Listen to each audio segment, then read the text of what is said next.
সবাইকে স্বাগত। আশা করি আপনারা সকলে ভালো আছেন। আপনাদের পরীক্ষাটি এমসিকিউ হবে। আপনারা অনেকেই জানেন, আবার অনেকেই জানেন না। আমি বলে রাখি আপনাদের পরীক্ষাটি এমসিকিউ হবে। আজকে একটি এমসিকিউ পরীক্ষার মডেল টেস্ট নিয়ে এসেছি। ইনশাআল্লাহ এই মডেল টেস্ট থেকে 25 থেকে 30 নাম্বার আপনি অনায়াসে কমন পাবেন। শুধু কষ্ট করে একটু সময় নিয়ে সম্পূর্ণ ভিডিওটা দেখেন, আপনি পরীক্ষায় পাস করতে পারবেন। আমি দেখিয়ে দিব কোন কোন বিষয়, কোন কোন টপিক থেকে প্রশ্ন আসবে।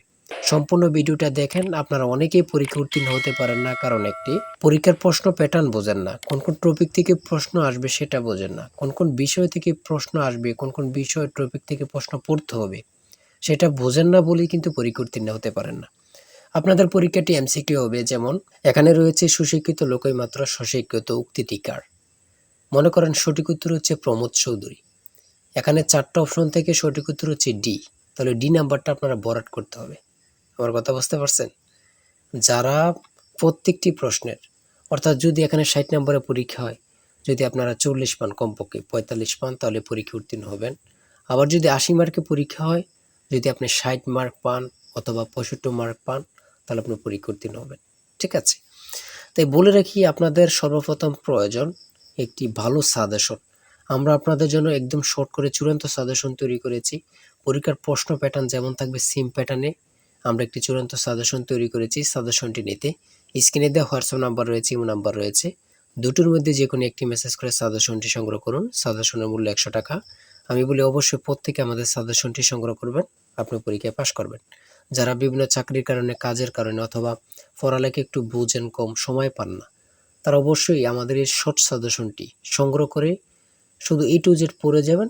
পরীক্ষা দিতে গেলে আপনি উত্তীর্ণ হয়ে যাবেন ইনশাল্লাহ। তাই বলে রাখি, প্রত্যেকে 100 টাকার বিনিময় হলো। স্ক্রিনে দেওয়া হোয়াটসঅ্যাপ নম্বর রয়েছে, ইমো নম্বর রয়েছে। দুটোর মধ্যে যে কোনো একটি মেসেজ করে সাজেশনটি সংগ্রহ করুন। আমি মূল প্রশ্ন প্যাটার্নে চলে যাচ্ছি। এখানে সর্বপ্রথম রয়েছে সুশিক্ষিত লোকই মাত্র স্বশিক্ষিত উক্তিটি কার। সঠিক উত্তর হচ্ছে প্রমোদ চৌধুরী। আমরা জানি প্রত্যেকটি পরীক্ষায় বাংলা, ইংরেজি, গণিত, সাধারণ জ্ঞান থেকে কিন্তু পরীক্ষায় প্রশ্ন আসে। ঠিক আছে? এমনভাবে কিন্তু আমরা যে প্রশ্ন উত্তরগুলো নিয়েছি খুবই গুরুত্বপূর্ণ। হ্যাঁ? যেমন 3 নম্বরে রয়েছে উপযুক্ত শব্দটির অর্থ কী? সঠিক উত্তর হচ্ছে উপরের উল্লিখিত। এখানে বিপরীত শব্দ, সমার্থক শব্দ, ট্রান্সলেট থেকে অবশ্যই প্রশ্ন থাকবে। ঠিক আছে? কোন ভাষার শব্দ, ভাষা থেকে একটি প্রশ্ন থাকবে। হ্যাঁ? তারপরে রয়েছে অপরিণত অর্থে কাঁচা শব্দের ব্যবহার কোনটি? কাঁচা বয়স। মাথা দেওয়া শব্দটির অর্থ কী? দায়িত্ব গ্রহণ। হ্যাঁ? বুঝতে হবে কিন্তু। আমাদের সাজেশনের প্রত্যেকটি প্রশ্নের ব্যাখ্যা ও সমাধান সহ পেয়ে যাবেন। ঠিক আছে? কবিতা শব্দের বহুবচন কোনটি? সঠিক উত্তর হচ্ছে কবিতাগুচ্ছ।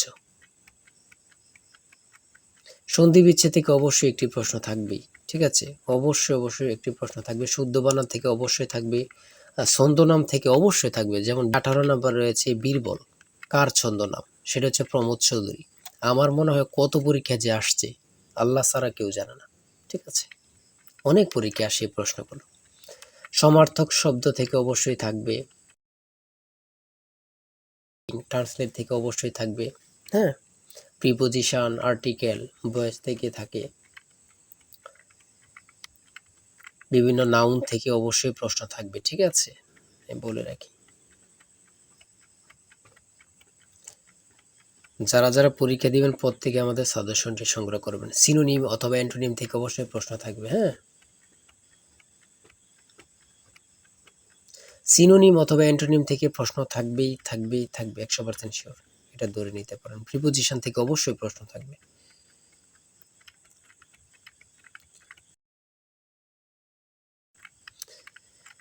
বাংলাদেশের সুপ্রিম কোর্ট মোট কয়টি বিভাগে অথবা বিভাগ নিয়ে গঠিত? সঠিক উত্তর হচ্ছে 2টি।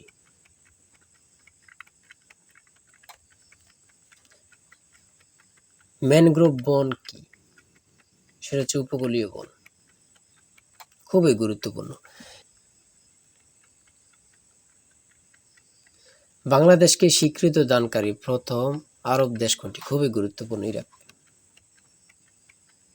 আয়তনে বাংলাদেশের বড় জেলা কোনটি? খুবই গুরুত্বপূর্ণ। রাঙ্গামাটি। ঢাকা কত সালে সুবা বাংলার রাজধানী হয়? সঠিক উত্তর হচ্ছে 1610 সালে।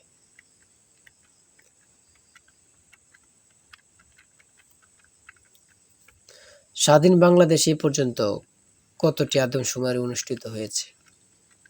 বিভিন্ন সদর দপ্তর থেকে একটি প্রশ্ন অবশ্যই থাকবে। বাংলাদেশের সর্বোচ্চ জাতীয় বেসামরিক পদক কোনটি? স্বাধীনতা পদক। ও এখানে আবার থাকতে পারে বাংলাদেশের সর্বোচ্চ জাতীয় পদক কোনটি? স্বাধীনতা পদকই হবে। ঠিক আছে? একটা প্রশ্ন দেখা যাচ্ছে একই প্রশ্ন, কিন্তু এটারে একটু ঘুরিয়ে ফিরিয়ে দেওয়ার কারণে আমরা অনেকেই বুঝতে পারি না। হ্যাঁ, ঘুরিয়ে ফিরিয়ে দিলেই কিন্তু আমরা অনেকেই বুঝতে পারি না। এটি কিন্তু আমাদের একটা বড় সমস্যা। একটি সংখ্যা 220 থেকে যত বড়, 490 থেকে তত ছোট। সংখ্যাটি কত? এই দুইটা সংখ্যা যোগ দিয়ে 2 দিয়ে ভাগ দিলে কিন্তু বাইর হয়ে যায়। দুইটা সংখ্যা যোগ দিয়ে 2 দিয়ে ভাগ দিবেন, বের হয়ে যাবে। হ্যাঁ, একদম ইজি, যদি বোঝেন ইজি, আর না বুঝলে তো কঠিন হবেই, ঠিক না? যারা প্রথম পরীক্ষা দিবেন তাদের জন্য একটু কঠিন কঠিন, আর যারা অনেক দিন পরীক্ষা দিচ্ছেন, ফেল করতেছেন, অথবা এমসিকিউ পরীক্ষা উত্তীর্ণ হচ্ছেন, লিখিত পরীক্ষায় ফেল করতেছেন, এমসিকিউ লিখিত উত্তীর্ণ ভাইভাতে যেয়ে ফেল করতেছেন, তারা পরীক্ষা সম্পর্কে অনেক কিছুই জানেন। তাই বলে রাখি আজকের ভিডিও এই পর্যন্ত। ঠিক আছে, আজকে 80টি এমসিকিউ নিয়ে আলোচনা করেছি। আমাদের আমাদের চ্যানেলে কিন্তু আমাদের পেজে অনেক ভিডিও দেওয়া আছে, আপনারা ওখান থেকে দেখে আসতে পারেন। আর এখান থেকে ওখান থেকে না দেখে আমাদের চ্যানেলটি সাবস্ক্রাইব ও পেজটি ফলো দিয়ে রাখেন। ভিডিও আপলোড দেওয়ার সাথে সাথে চলে যাবে আপনার কাছে নোটিফিকেশন, আপনি অনেক তথ্য পেয়ে যাবেন। আর আমাদের সাজেশনটি সংগ্রহ করে রাখেন, ইনশাল্লাহ আপনি পরীক্ষা উত্তীর্ণ হয়ে যাবেন। আমাদের সাজেশনটি নিতে স্ক্রিনে দেওয়া হোয়াটসঅ্যাপ নাম্বার রয়েছে, এটা হোয়াটসঅ্যাপ অথবা ইউ নাম্বার যে কোনো একটি মেসেজ করেন, আমাদের সাজেশনটি সংগ্রহ করতে পারবেন। ইনশাল্লাহ সাজেশনটি পরীক্ষা দিতে গেলে আপনি উত্তীর্ণ হয়ে যাবেন। সবাই ভালো থাকবেন, সুস্থ থাকবেন, আর আপনার যে কোনো সমস্যা কমেন্টে লিখুন। আল্লাহ হাফেজ।